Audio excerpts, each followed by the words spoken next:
In today's video, I want to show you the differences between my 2-year-old Model Y and my brand new Model Y that we just picked up for my wife.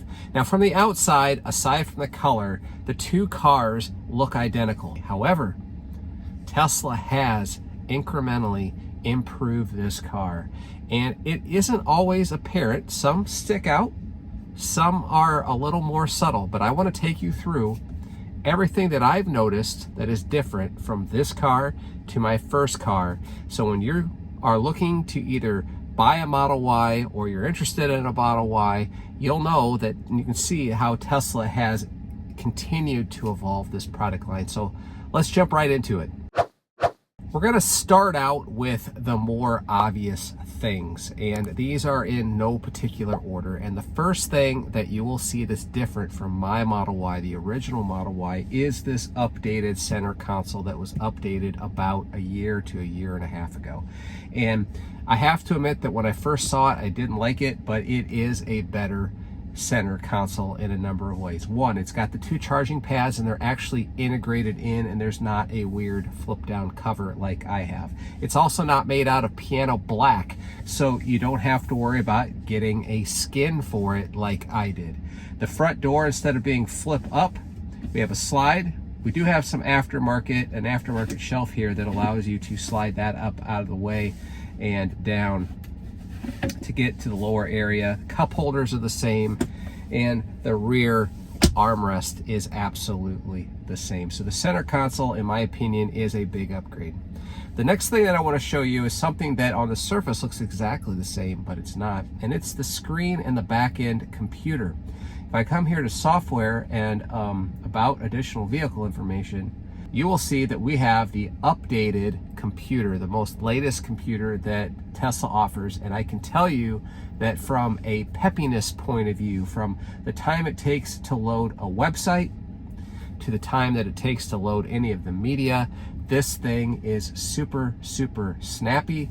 I can go ahead and it just pulls things up almost instantaneously. It is very desktop-like with a good high-speed internet connection, and on my Model Y, doing what I just did takes a heck of a lot longer, and you can tell that this thing isn't optimized for human consumption. So the computer is very, very peppy, very, very fast. I wished I had that. Now let's switch over to the dash. The dash in this one, because we have the black seats, is wood grain. Mine is white, but the side doors have been updated. These, I think, first made their debut in China in the Beijing factory and have now migrated its way to America. This car was built in Austin. My first car was built in Fremont. And we have this different trim and door setup. It is completely cosmetic, serves no useful purpose that I can tell, but it does give this car a different, unique look.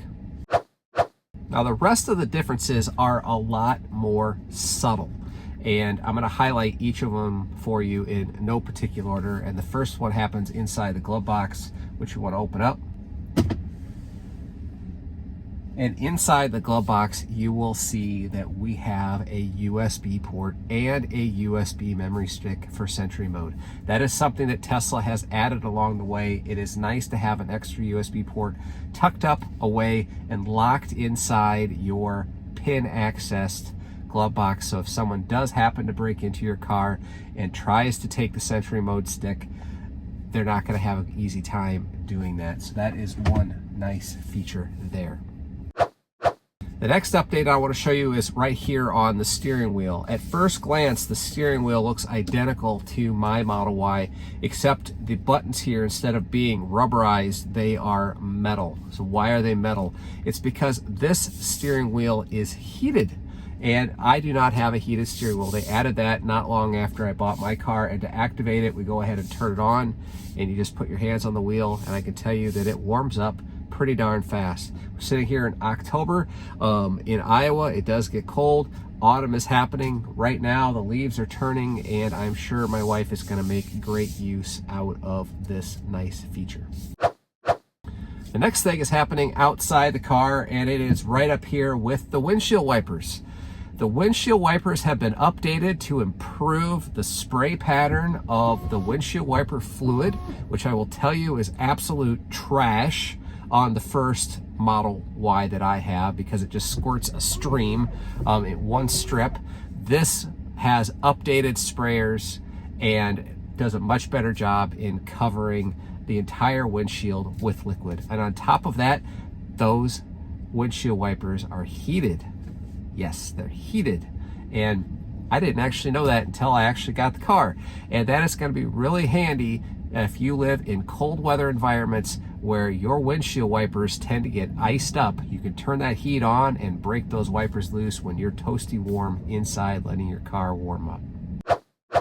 Now, the next thing I want to talk about are the side mirrors, the right and left side mirrors. Somewhere along the way after I bought my Model Y, the side mirrors became auto dimming. And what is auto dimming? Well, I'm sure most of you have seen it in most all of your cars, because this rear view mirror on cars for a long time have been auto dimming. So if you have at night and you have a lot of bright lights behind you, it looks like it put on a pair of sunglasses. You can still see what's going on, you can see the lights, but it's not a full reflection and blaring in your face. The side mirrors do exactly the same thing as this center mirror does, and that is a difference that I don't have in my particular Model Y.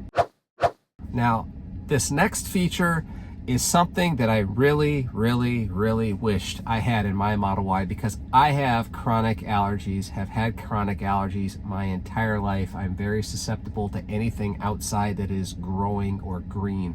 So this car has a feature called Biohazard Defense Mode. And what that is that they installed a super massive, huge HEPA filter in this side, this thing. I'll turn it off because it can get rather loud. And that HEPA filter will pull just about everything out of the air. Particulates, pollens, smog, smoke, smells, you name it. It is going to do a fantastic job in getting the inside of your cabin as clean as it could possibly get. And as someone with chronic allergies, that is a feature that I definitely wish I had on my car. Unfortunately, there is a dark side to all of the benefits that Tesla does, and sometimes they make decisions where they remove features instead of add them. And this car has two features removed that my car has, and I want to highlight those for you real quick. One is in the passenger seat. Passenger seat has lumbar support, but you can't adjust it. You can on my original Model Y. They removed that. Elon said that people don't adjust it very much, so they figured nobody used it, so they took it out. Well, the situation is you're right, you don't adjust it much, but when you adjust it the first time to your liking, it stays there. So Tesla has decided for you where that adjustment needs to be instead of you deciding for yourself. And I think that's a bit of a step backwards, clearly a cost savings on their part. The next thing that this car doesn't have that my car does is radar. They removed radar from all Teslas about a year or so back, where they went to a complete vision only system. In fact, the radar on my Model Y, because I have FSD beta, has been disabled. It is a vision only system. So they go complete pure vision, and no radar exists in this car. Now, this isn't a difference in either of my cars, but it's being talked about right now because Tesla just announced that they are removing the ultrasonic sensors off the front and back of these cars. Now, in my opinion, fortunately, both of my cars have the ultrasonic sensors, and I'm glad they're there. Now, Tesla says that they can pretty much see with the vision system exactly what the ultrasonic sensors are, so they're taking them out. And I'm going to tell you, until I see it happen, I don't believe it. Tesla has a history, like when they removed the radar, saying we got vision only, it does better than radar, but it took a long time, and in my opinion, in many cases, hasn't caught up to what the radar was able to provide for data, because the phantom braking that I started having after it switched to a vision only system was night and day different than when the radar was on, which I had never had phantom braking. I use those ultrasonic sensors when pulling into my garage to see how close I am to the stuff in front of my car. And some of that stuff's pretty low to the ground. And I have a hard time believing that these cameras up here, because there's no front camera, is gonna be able to see that stuff in front of my car. I hope I'm wrong. I hope Tesla can figure that out. But for now, I'm a little skeptical about what they're doing right now, and I guess time will tell to determine if that was the right thing. Clearly a cost-cutting measure on their part, but whether it's a right thing overall, time will tell. Now, aside from the choices I made with the black interior and not having FSD in this car, this does have a tow hitch, which is something I could have purchased on my original Model Y, but didn't. These cars are absolutely identical. Now, some of you have been asking me, is the ride any different? How does it drive? And this car has about 400 miles on it, and my Model Y has about 35,000 miles on it. And I can tell you that driving in this car compared to my original Model Y is absolutely identical as far as I can tell. As far as seat comfiness, road noise, wind noise, general feel of the suspension, it is all very much the same. In fact, it just feels like I'm in my other car. And that's a good thing, I think, after 2 years and 35,000 miles, that pretty much it rides exactly as the day you bought it. All right, that's it. That is the list. This is everything that I could tell or think of that was different between a 2-year-old Model Y and today's Model Y. And hopefully you can see that Tesla continues to make improvements along the way, but sometimes makes decisions that, sometimes make me want to scratch my head and say, why'd you do that? But I'm sure it's all going to work out in the long run, and clearly the benefits outweigh any of the negatives that happened with this particular car, in my opinion.